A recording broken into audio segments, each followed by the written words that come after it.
Friends, आपका new morning classes में हार्दिक स्वागत है। आप कैसे हो? मेरा पूरा विश्वास स्वस्थ होंगे। आज जो हमारा टॉपिक है महिला एवं बाल अपराध, जो राजस्थान पुलिस सिलेबस के अंदर जो नया जोड़ा हुआ टॉपिक है, उसके 10 क्वेश्चन आएंगे। उनसे संबंधित महत्वपूर्ण क्वेश्चन आपके लिए लेकर आया, जो निश्चित रूप से आपको एग्जाम में देखने को मिल सकते हैं। तो चलते हैं हम फर्स्ट क्वेश्चन पर। और अगर आप नए हो तो चैनल को सब्सक्राइब जरूर कर लें। हाँ, देखिए आप फर्स्ट क्वेश्चन, बेटी बचाओ बेटी पढ़ाओ योजना कब लागू हुई? ठीक है ना। ये योजना 22 जनवरी 2015 पानीपत हरियाणा से लागू हुई। ध्यान रखें आप। तो कभी पूछ लिया जाए कहां से, तो पानीपत हरियाणा। और कब लागू हुई? तो 22 जनवरी 2015। चलते हम नेक्स्ट क्वेश्चन पर। बाल अपराध की संकल्पना के जनक है, ये होंगे सीजर लाम्ब्रोस। सीजर लाम्ब्रोस, ठीक है। नेक्स्ट, सर्वप्रथम बाल सुधार गृह कहां स्थापित किया गया? कोलकाता में स्थापित किया गया 1930 में। नेक्स्ट क्वेश्चन, विधवा पुनर्विवाह अधिनियम कब एवं किसके प्रयासों से लागू हुआ? विधवा पुनर्विवाह अधिनियम 1856 में लागू हुआ, ईश्वर चंद्र विद्यासागर के प्रयासों से। हाँ, नेक्स्ट क्वेश्चन, राजस्थान में राज्य बालिका नीति कब लागू हुई? 24 जनवरी 2013। ध्यान रखें, 24 जनवरी को राष्ट्रीय बालिका दिवस भी मनाया जाता है। नेक्स्ट क्वेश्चन, बाल अपराध के मनोवैज्ञानिक कारणों के समर्थक है सिगमंड फ्राइड। सिगमंड फ्राइड, जो ऑस्ट्रेलिया से, ध्यान रखें आप। नेक्स्ट क्वेश्चन, महिला समृद्धि योजना कब लागू हुई? 2 अक्टूबर 1993। नेक्स्ट क्वेश्चन, सार्वजनिक स्थानों पर देश में मादक पदार्थ विक्रय पर रोक प्रतिबंध लगाने हेतु अधिनियम कब पारित हुआ?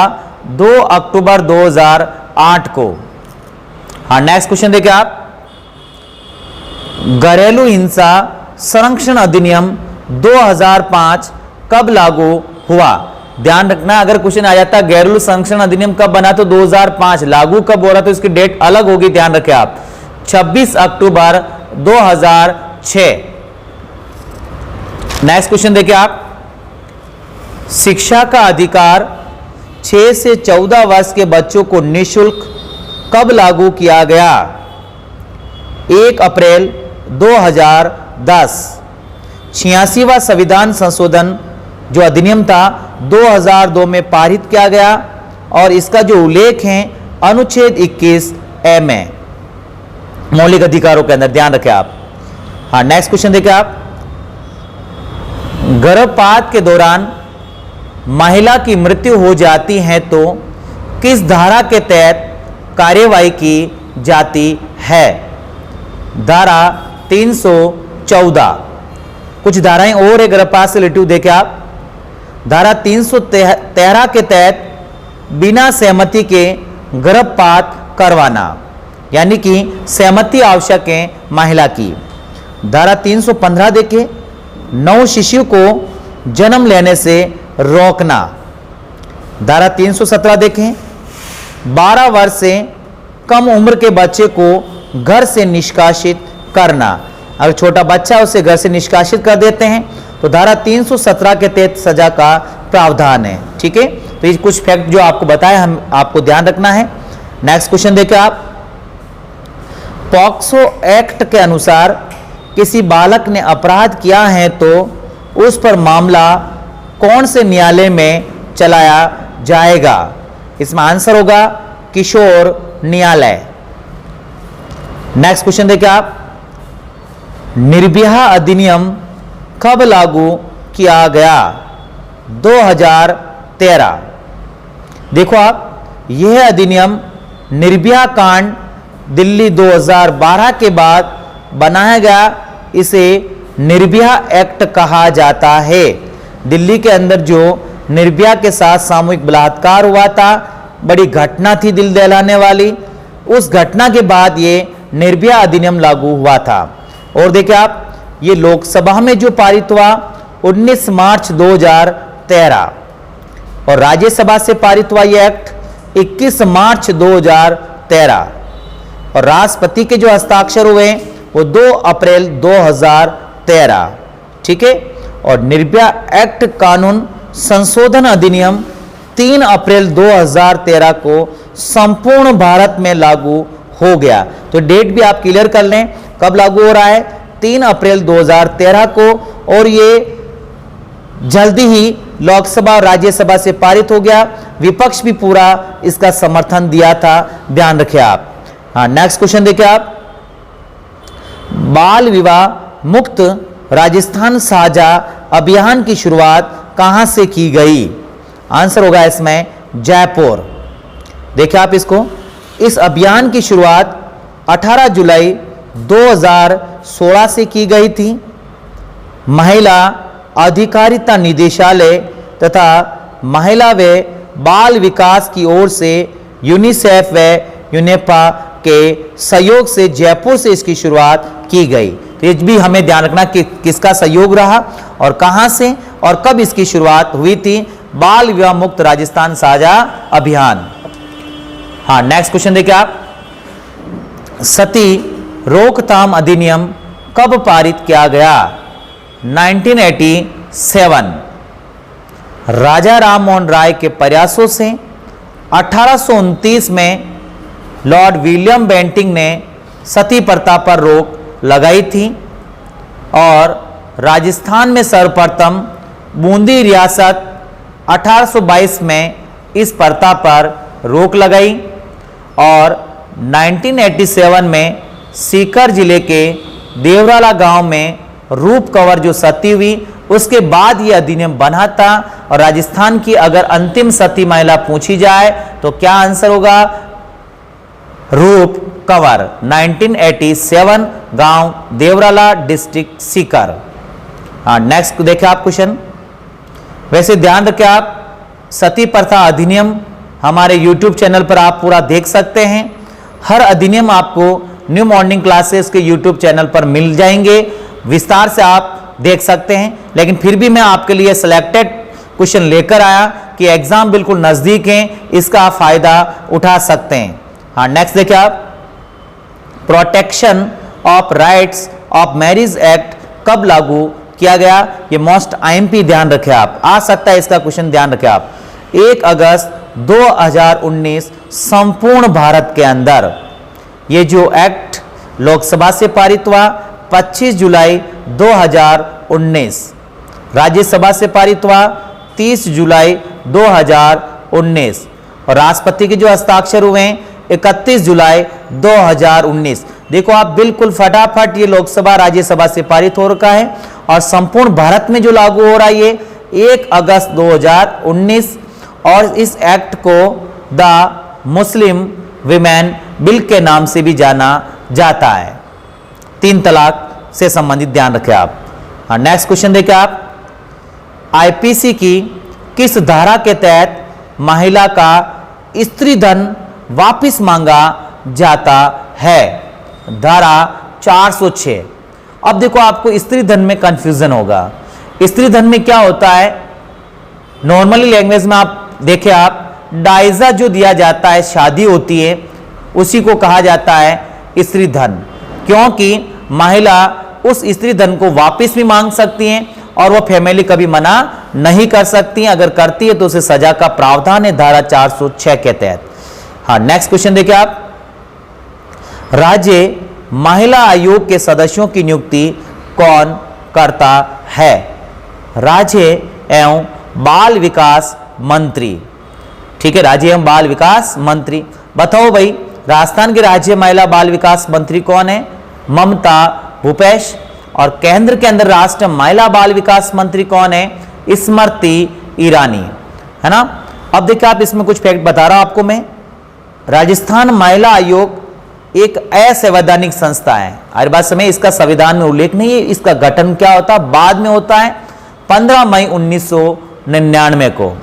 ठीक है, इस आयोग में जो सदस्य होते हैं 5, एक अध्यक्ष, 3 सदस्य हैं और एक क्या होता है, सचिव। कभी संख्या पूछ ले तो हमें ध्यान रखना है। चलते हम नेक्स्ट क्वेश्चन पर। राष्ट्रीय बाल श्रम नीति किस समिति के आधार पर निर्धारित की गई?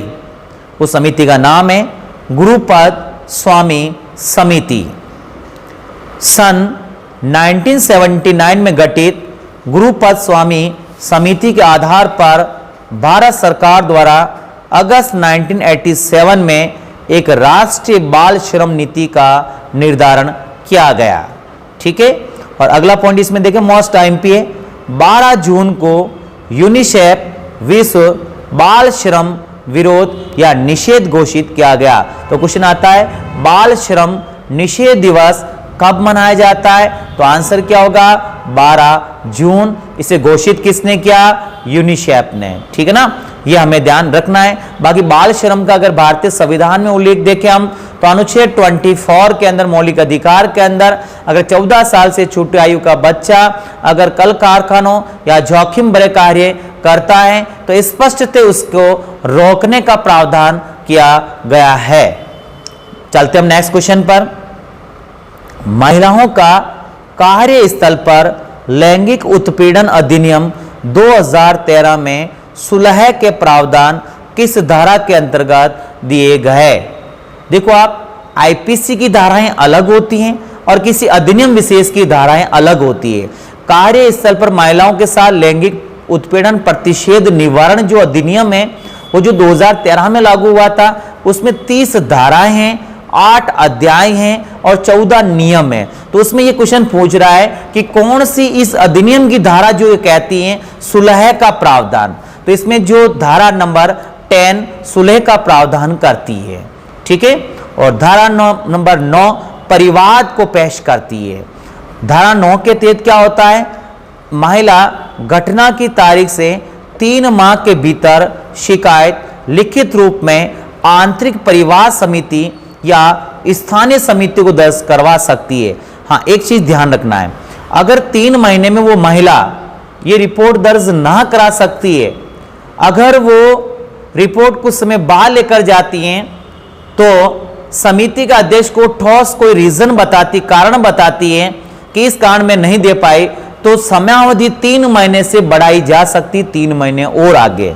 ठीक है, एक चीज और ध्यान रखें आप, कोई भी निजी एवं सार्वजनिक सरकारी संस्थान अगर हैं, अगर वहां पे 10 कर्मचारी हैं, वहां पर आंतरिक परिवार समिति का गठन होता है। अगर उन 10 कर्मचारी में एक महिला है, अगर 10 कर्मचारी से कम कर्मचारी हैं किसी भी संस्थान के अंदर, तो वहां पर स्थानीय परिवार समिति का गठन होता है। दोनों समितियों में 4 सदस्य होते हैं और 50% उसमें महिलाएं होती हैं और समिति का जो अध्यक्ष होता है वो भी महिला होती है, ध्यान रखें आप। और समिति में एक सदस्य एनजीओ के माध्यम से अंदर आता है, इसका हमें ध्यान रखना है। और समिति के अध्यक्ष हमेशा किसी भी के साथ अन्याय होता है, लैंगिक उत्पीड़न होता है महिला के साथ, उसकी सुनवाई करेगा और उसका निस्तारण कराने में अपनी अहम भूमिका निभाएगा। तो देखिए आप, इसमें धारा 12 क्या कह रही है, जांच देरी होने से दौरान कार्यवाही होगी, और धारा 13 कहती है जांच रिपोर्ट से संबंधित है। ठीक है, तो ये हमें ध्यान रखना है। और इसके लिए विशाखा गाइडलाइन भी बनाई गई थी सबसे पहले, उसके बाद में यह अधिनियम पारित हुआ था संपूर्ण इंडिया के तहत। और ध्यान रखें आप, धारा नंबर 1 में इस अधिनियम का विस्तार लागू होने से संबंधित है, धारा नंबर 2 परिभाषा से संबंधित है, ध्यान रखें आप। चलते हम नेक्स्ट क्वेश्चन पर। विशाखावाद शब्द किससे संबंधित है? महिला संरक्षण से। विशाखा केस 1997 राजस्थान से संबंधित है। राजस्थान के जयपुर के पास बटेरी गांव की एक महिला भंवरी देवी ने बाल विवाह का विरोध किया था और 1992 में इसके साथ सामूहिक दुष्कर्म किया जाता है। उसके बाद 1997 में विशाखा गाइडलाइन जारी की गई। समझा आप विशाखा गाइडलाइन को। 1992 में क्या होता है, भाटेरी गांव जयपुर के तहत वहां पर एक वर्षीय बालिका की शादी होती है। वहां पर भंवरी देवी नाम की एक महिला सातिन का जो काम करती हैं वह बाल विवाह को रुकवाती हैं, और जिस की शादी हो रही थी समाज में वो उच्च श्रेणी के लोग थे, आर्थिक रूप से संपन्न लोग थे। उन्होंने भंवरी देवी के साथ सामूहिक दुष्कर्म किया था और लगभग 5 लोग थे उसके अंदर। उस घटना के बाद दिल दहलाने वाली घटना थी उस दौरान ये, उसको न्यायालय में ले जाया जाता है, लेकिन न्यायालय के द्वारा उन 5 व्यक्तियों को निर्दोष बरी कर दिया जाता है। उसके बाद एक विशाखा एनजीओ होता है, वो इस मुद्दे को सुप्रीम कोर्ट में लेकर जाता है और सुप्रीम कोर्ट द्वारा 1997 में एक गाइडलाइन की जाती है, उसका नाम है विशाखा गाइडलाइन, अर्थात महिलाओं का संरक्षण करना। इस गाइडलाइन में क्या होता है कि कहीं भी निजी या सार्वजनिक जो संस्थान है, कोई भी अगर उसमें 10 कर्मचारी हैं, उसमें एक महिला है, वह आंतरिक परिवार समिति गठित होगी, अर्थात उनका संरक्षण करेगी वो समिति। और जिस महिला ने कोई अगर रिपोर्ट दर्ज करवाई है उसको उस संस्थान से कभी निकाला नहीं जा सकता है और ना कभी उसे प्रताड़ित किया जा सकता है, कि स्पष्टतः विशाखा गाइडलाइन में उल्लेखित था। उसके बाद भारत सरकार द्वारा 2013 में कार्यस्थल पर लैंगिक उत्पीड़न प्रतिषेध निवारण अधिनियम आया। उसके बाद में कुछ हद तक इस पर रोक लगी, लेकिन वर्तमान में काफी लैंगिक उत्पीड़न विद्यमान है। मेरे को पूरा विश्वास है आपको यह महत्वपूर्ण क्वेश्चन समझ में आए होंगे। अगर आए हैं तो हमारे वीडियो को लाइक करें, कमेंट करें, शेयर करें, और अभी तक अगर मेरे चैनल को सब्सक्राइब नहीं किया है, यह आपका चैनल है, इसे सब्सक्राइब करें और निरंतर क्लासों का फायदा उठाते रहे। धन्यवाद।